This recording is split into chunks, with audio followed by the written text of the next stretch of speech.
Robots are taking over the classroom. My name is Taya Kabrinik. I'm a public school educator in the state of Pennsylvania, and I am here today to talk to you about artificial intelligence in education. Before we jump into AI in the education sphere, let's just talk about what it is. AI basically means any machine that's able to perform tasks that would previously require human intelligence, and they do this by analyzing tons and tons of data. Now, generative AI is a little bit more advanced. I really liked the way that the Education Next article that I linked below described it as being able to produce content and knowledge rather than simply searching for and retrieving it. There are certainly concerns regarding AI use in general, especially in the classroom, including concerns about equity, privacy, over-reliance and cheating, and AI isn't going anywhere. Those concerns aren't going anywhere, so let's address them. So when we talk about equity concerns with regards to AI use in the classroom, what we're really saying is no different, but also no less important than what we already know, and that's that kids are coming from all sorts of different backgrounds and they don't all have the same access to technology tools. Now, this concern is probably the one that I hear most from colleagues, and that's that students will rely too heavily on AI to do their thinking, it will diminish higher order thinking skills long term, or that they'll just flat out use it to cheat. In the case of misinformation and bias, we have to understand that AI is getting a lot of its information from the internet, and we know the internet is not always the most trustworthy of sources, so that means the information it spits back out is not always accurate. This is an important one.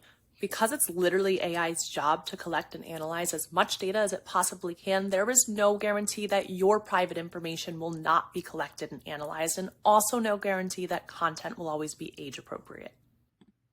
This is one that I always find myself concerned about with emerging technology, and that's that the more students want to spend time with this technology, the less time they're spending face-to-face with each other, and that can certainly have social ramifications.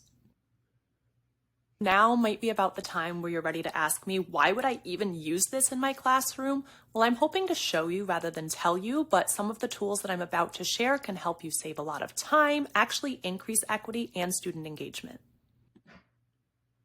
Now we're in the show don't tell phase of AI classroom tools. I am going to link all of these tools below because there is just no possible way I have the time to show you the wonders of all of them, but let's jump into a few things that they can do. One of my all-time favorite tools for both differentiation and time saving is Magic School AI. It has dozens and dozens of features, but one of my favorite is this text leveling tool where you can give it a topic, input the grade level, and the length that you want it to be.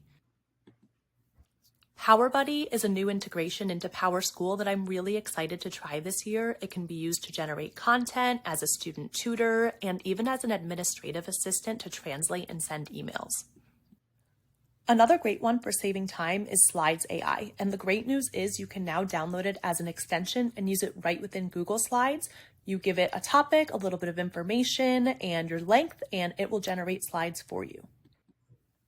TutorOcean is a little bit more student-facing. It's a personalized AI tutoring website.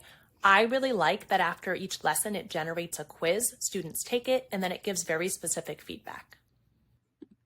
This presentation definitely wouldn't be complete without giving a huge shout out to Canva. Yes, you are looking at this very presentation. Yes, I designed it using AI, and you may have noticed the tags that I sprinkled throughout about all the things AI created for me.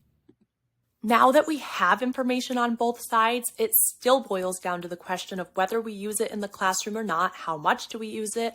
My thoughts are it's not going anywhere. Students are going to need to know how to use it to be digital citizens. So let's teach them how to use it responsibly.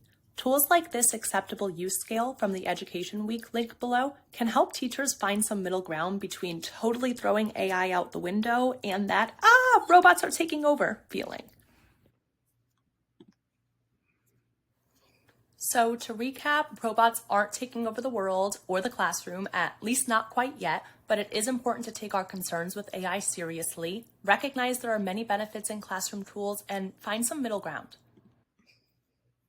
Thank you everybody for listening. Please take a chance to check out the links to research and resources in the comments below because I did not come up with all of this on my own.